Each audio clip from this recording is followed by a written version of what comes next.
E foi na década de 1940 que a CSN, o grande grupo, a holding, fez o seu IPO na bolsa. Naquela época, né, infelizmente, o nosso mercado de capitais era muito mais voltado para outros produtos financeiros que não as ações. E se vocês quiserem, a gente pode fazer vídeo sobre a história da bolsa sem problema nenhum. Mas hoje a gente vai fazer a análise SWOT de uma das filhas da CSN. Eu estou falando da CSN Mineração, do código CEMIN3. Me acompanha até o final que hoje a gente vai abordar 4 grandes características. 2 positivas, 2 negativas, internas e externas. A partir desse breve estudo, você consegue perceber se vale a pena ou não estudar para um dia, quem sabe, colocar na sua carteira. E se você já tem, ao longo desse vídeo você pode validar algumas informações que você já aprendeu ao longo desses anos. Vamos começar então?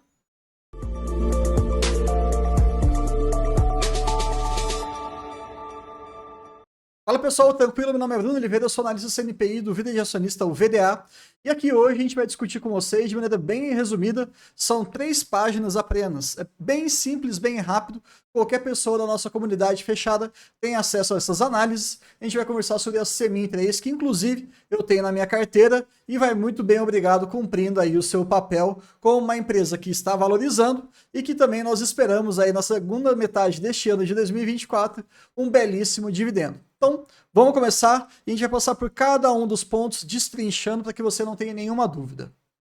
Vamos falar aqui das forças. São vários aspectos positivos, e aí, nesse quesito, ele é interno, depende mais da empresa em si, da sua constituição, do que necessariamente do ambiente onde ela está inserida. Robustez do seu controlador. De fato, com o seu IPO lá na década de 40, a CSN veio consolidando a sua presença na parte de siderurgia e a CSN Mineração já existia lá dentro, provendo, melhor dizendo, toda a necessidade de minério de ferro para que a siderúrgica pudesse fazer todos os seus produtos. Com o tempo, a gente foi percebendo que, de fato, a CSN ela tem ali uma presença muito forte do seu controlador em relação à sua controlada. Isso é muito importante porque vocês vão perceber que, além desse histórico de várias décadas, a gente está caminhando aí para algo em torno de 80 anos de listagem na Bolsa, a gente sabe muito bem poder estudar como é que ela trabalhou, como é que ela se posicionou ao longo de todos esses anos. Então, para a CEMIN ter um controlador assim é interessante. A CEMIN ela é vista como a joia da coroa, né? Ela é provedora de dividendos. No CSN CEMIN Day de 2022, eu recomendo que vocês assistam, tá? O CFO, o diretor financeiro da CEMIN, ele reforçou publicamente o seu compromisso de continuar remunerando os acionistas com um payout de 80% a 90%. Isso por quê? Porque a sua controladora precisa dos dividendos. Quando nós tivemos o IPO, que foi há pouco tempo, 2021, salvo engano, já ficou muito claro que a ideia ali não era efetivamente fazer esse IPO por vontade própria. Tanto que eles só venderam 20% do capital social da companhia. Os outros quase 80% ainda estão na mão da controladora. Então, talvez ali por uma questão de alavancagem, uma situação para fazer os seus investimentos na sua controladora, ela decidiu ali então fazer o IPO de uma parte do seu negócio que é extremamente rentável. E lembrando que pela política de dividendos da CEMIN, eles têm ali um mínimo de 50%. Tá muito bom. Um outro ponto que a gente fez aqui no VDA é uma análise retrospectiva do seu guidance, das suas projeções, e aí nós pegamos ali a partir de 2020 tudo aquilo que ela falava em relação à produção, lembrando que produção de minério de ferro são 2 componentes, a própria produção e também a compra que a CEMIN faz no mercado. Sim, quando a CEMIN percebe que o preço está muito depreciado, ela também compra minério de ferro e deixa estocado para vender futuramente.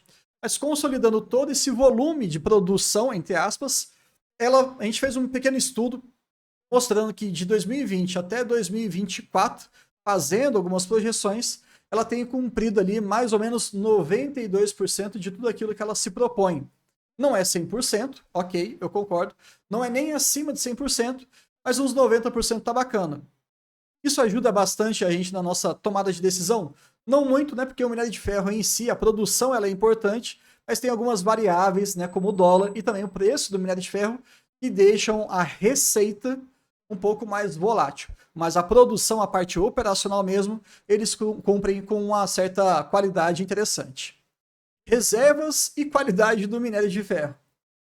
Na Casa de Pedra, que é o principal ativo que eles têm, que está ali na cidade de Congonhas, salvo engano, aqui em Minas Gerais, você percebe que aquilo ali já tem aproximadamente ali os seus 100 anos de descoberta.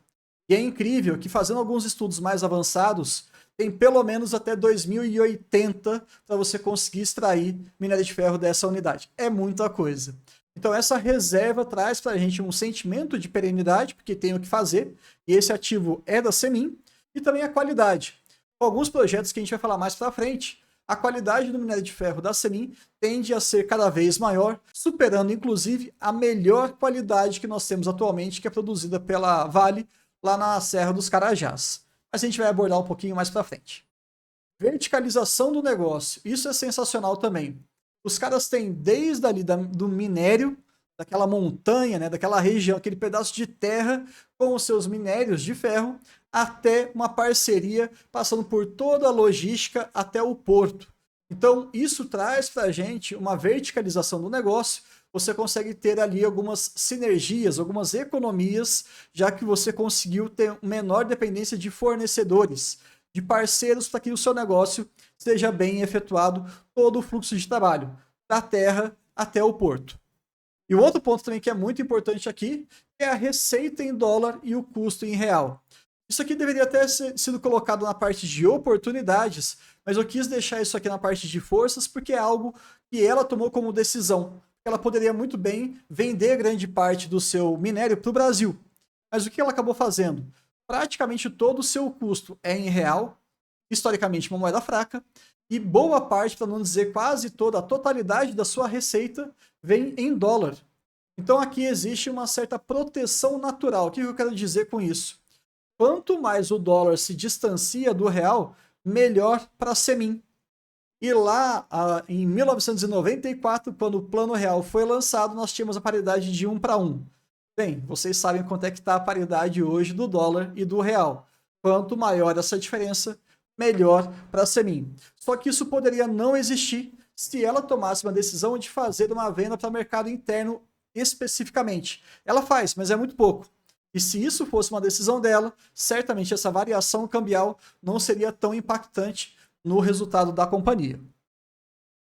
Falando agora um pouquinho de oportunidades, são questões ali que não envolvem apenas a empresa, mas assim a conjuntura onde ela está colocada. A expansão para outros mercados. Nós sabemos hoje que ela tem uma dependência muito grande da China, isso é inegável, mas ela está expandindo para o Japão, para o Oriente Médio e para outras regiões também.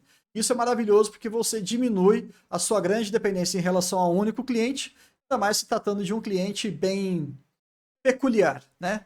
Assim, a China tem as suas particularidades que fazem com que a volatilidade fique muito associada.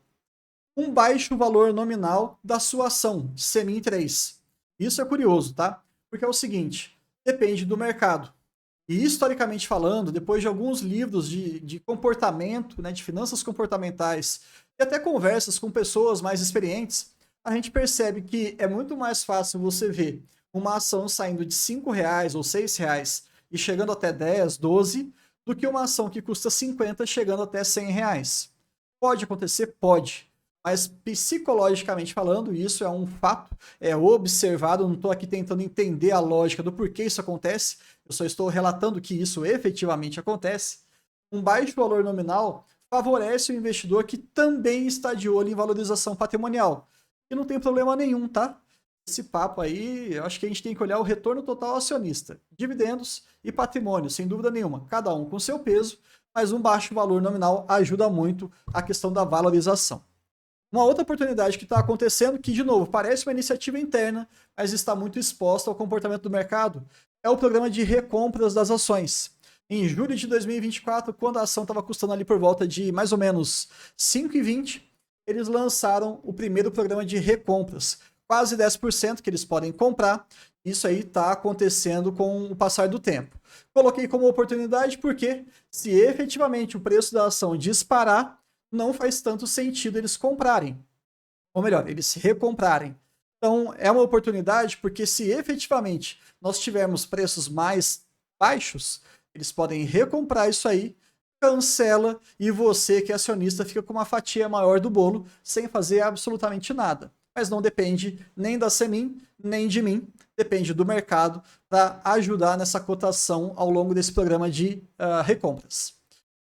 Ciclo de investimento de Itabirito, isso aqui também poderia entrar com uma força, mas eu coloquei algo como oportunidade, que tem várias questões aqui que estão em aberto, principalmente em relação aos seus concorrentes e o comportamento do mercado como um todo. O que está acontecendo com o projeto Itabirito P15? Nós temos ali mais ou menos uns 15 bilhões que serão investidos até 2017, 2018, e o grande ponto qual que é? Nós teremos um aumento significativo da produção da empresa, isso é positivo, um aumento da qualidade do minério de ferro, que também é muito importante, mas tudo isso vai depender se o mercado permitir, com uma cotação adequada do minério, porque não adianta nada você ter um bom produto se não está sendo negociado a valores interessantes. Por isso, oportunidade. Existem fatores externos que podem fazer com que esse projeto de investimento seja super bem sucedido ou apenas seja concretizado. Queremos que tudo dê o certo, sempre dê o melhor possível, mas não tem como a gente saber como que vai ser o dia de amanhã. E também nesse projeto tem ali algumas vertentes, algumas iniciativas, frentes de trabalho, que vão ampliar a perenidade do negócio ali para mais de 2080. Sim, o ano de 2080 ainda possivelmente a gente vai ter a Semin extraindo minério de ferro da Casa de Pedra.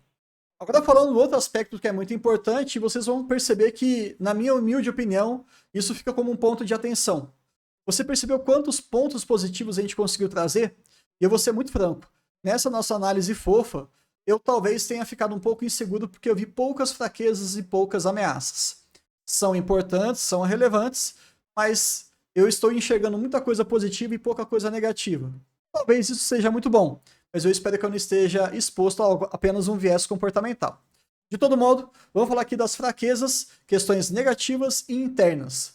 Histórico curto. A CSN Mineração, como a gente já falou, entrou em 2021. Então você não tem muito acesso dos seus balanços em anos anteriores. Até você pode ter alguma ideia, tá? Mas todo o seu histórico longo a gente não sabe.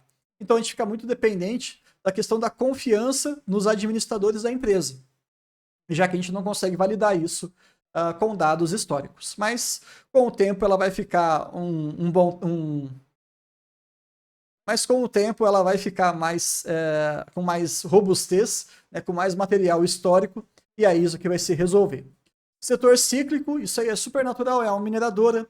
Já falamos bastante aqui, cotação de minério de ferro, cotação do frete marítimo, cotação do dólar, tudo isso vai oscilar, vai fazer com que o seu negócio ele tenha perpetuamente uma fraqueza. Ou seja, se o ciclo estiver na baixa, eles podem produzir o melhor minério do mundo, eles podem produzir uma quantidade exorbitante, mas se estiverem pagando pouco, vai ser um ponto muito forte, negativamente falando, na receita.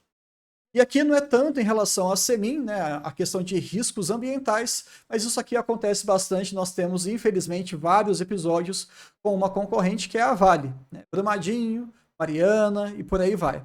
Mas ainda a Semin, pelo menos no histórico que eu dei uma olhada, não vi nada de nenhuma grande catástrofe, nenhum crime ambiental. Mas pelo seu modelo de negócio, pode sim existir esse tipo de risco. Várias iniciativas são feitas para que isso seja mitigado, seja minimizado, mas ignorá-los jamais. Isso aí a gente não pode fazer. Agora vamos falar das ameaças, que são questões negativas, porém mais externas, que não dependem tanto da Semin. Lembra que a gente falou sobre o bom controlador? Pois é, aquilo lá é uma ótima força, mas não tem como a gente não mencionar o aspecto negativo, já que nós temos apenas 20%, teoricamente, no free float, em ações em circulação, não é tão difícil assim fazer o fechamento dessa empresa, que está listada na bolsa. Acho pouco provável, sendo bem sincero, e eu concordo muito com o Raí Bandeira, que foi o nosso investigador VDA que nos ajudou a fazer esse documento todo, porque hoje a CSN Siderúrgica ela está muito endividada e provavelmente ela não teria o capital necessário para fazer essa recompra, e se tiver, talvez ela comprometa outras atividades. Então, existe, mas eu não vejo como algo factível. Redução dos dividendos. Isso é uma ameaça constante. Já falamos dessa questão da volatilidade do seu próprio negócio e também a questão dos seus ciclos de investimento. Ainda bem que ela tem um controle de alavancagem muito, mas muito, muito robusto. Isso é fenomenal. Mas ainda assim, você pode passar por um momento do ciclo macro, que a gente já falou aqui dessa questão do setor cíclico, fazendo com que os dividendos não sejam tão robustos. Você quer ver um exemplo? Tenta dar uma olhadinha em outras empresas listadas na bolsa, expostas a commodities, pode pegar até a Vale, e amplie o seu horizonte de estudo. Você vai ver que tem vários e vários e vários anos entregando um dividendo muito baixo, mas muito baixo mesmo. Isso é culpa da empresa? Às vezes não. Às vezes é um negócio que não está muito bom em termos macroeconômicos. E o último ponto aqui, que é a concentração de mercado. Isso vai ser uma constante, seja positivamente, seja negativamente, mas o fato da CME estar exposta à China, ao governo chinês, faz com que essa questão de volatilidade, tanto da cotação quanto da sua receita, fique muito evidente. Recentemente, no momento que eu estou gravando esse vídeo, a China anunciou um gigantesco pacote de incentivo a essa questão que está favorecendo a minério de ferro. O que aconteceu? A ação começou a valorizar 6, 7, quase 10% em apenas um dia. Foi dependente das operações da CME? Não. Foi só o governo chinês, lá do outro lado do mundo, falando assim, vamos liberar uma grana aqui para essa questão que envolve o ferro. E pronto, tudo começou a subir.